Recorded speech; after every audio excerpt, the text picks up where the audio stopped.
Good. All right.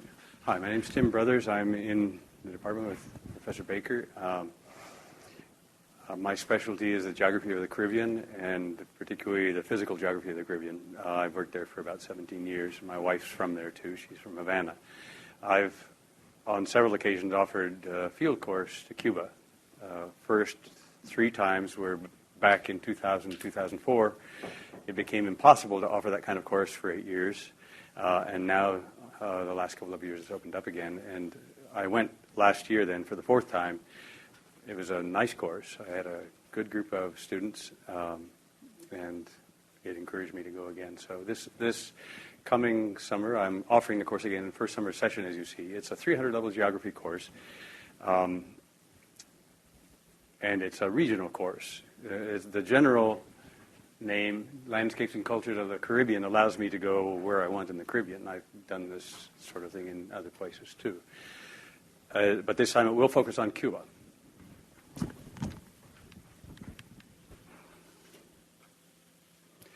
The first question that always comes up is how you can do that. Most Americans know something to the effect that you're not supposed to go to Cuba. Yes and no. We're in we're getting verging on 60 years now of an economic embargo that was put in place by the U.S. After the Cuban Revolution, and it prohibits most normal travel to Cuba by Americans. It does not, though, prohibit certain kinds of licensed activities, one of which is student exchange. And the short-term exchange that we will do and did last summer is legal. We have a permission not from the State Department, but from the Department of the Treasury, because this is an economic embargo. Somewhat like the one we've got on Iran, I suppose. The point to make, perhaps, is that it's not only nice to go because Cuba is somehow fascinating to us on various levels, but if and when the embargo is abolished, everything will change about the experience. When Cuba is the focus of American mass tourism, it will change a whole lot of things. It'd be very interesting to be there when that happens, to see what the Cuban government does about it. That in itself would be an interesting time to go. But for now, the point is to see Cuba while it's still in this long-running experiment with all its ups and downs, trying to create the new man, as it was called, and the new egalitarian society. The course is both physical and human, as any good regional course should be. You've got to understand the physical context to understand how humans interact with that and shape it.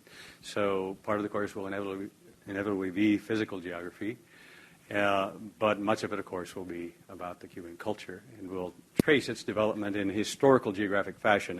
This is what geographers call historical geography. So all landscapes have roots in history, and you're tracing those to put together the landscape of today. Sort of deep geography, I suppose.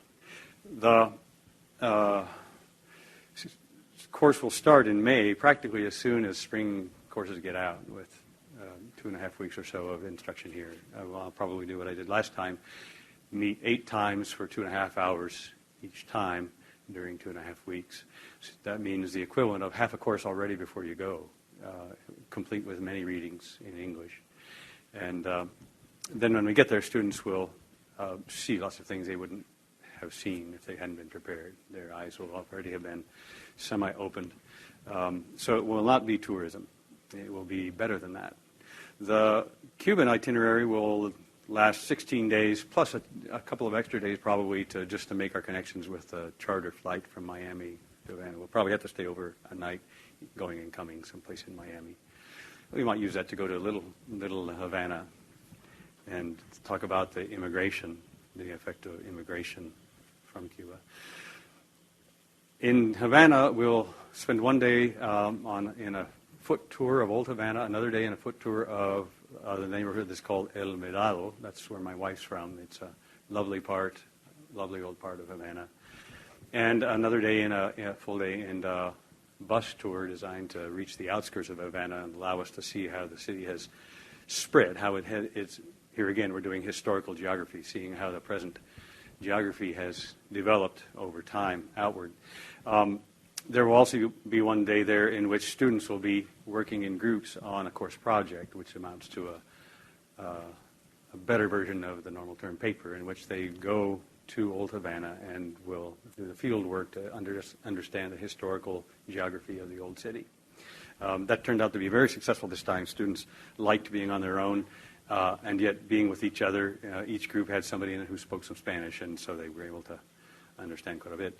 There will also be 3 field trips, long one to central Cuba, which explores multiple things, the traditional sugar region of Matanzas province, Cienfuegos province, the beautiful colonial city of Trinidad, the natural areas of the Sierra de Santi Espíritus, Cienfuegos, which is a French-influenced city that I think is the most beautiful in Cuba. The political element becomes obvious here. Political geography is obvious everywhere in Cuba, but we'll visit the museum at the Bay of Pigs. People can wade in the water at the Bay of Pigs. And there will be a 3-day trip to the tobacco region and the natural areas of western Cuba. This is where the very expensive Cohiba cigars come from. 2 days in the famous, also the best-known beach tourist area of Cuba, Varadero. So, this part of Cuba. This is a long island somewhat. It reminds me of a hammerhead shark, sort of looking at the Lesser Antilles with intent to devour. But we will not go to the head of the hammerhead because it takes a long time and or a lot of money to get out there. So we'll content ourselves with the western half. This is Old Havana, the tourist part of it, which has been restored and is being restored still with a lot of money that comes by virtue of a World Heritage status. More than the tourist zones, though, of course, this course is dedicated to normal Cuba.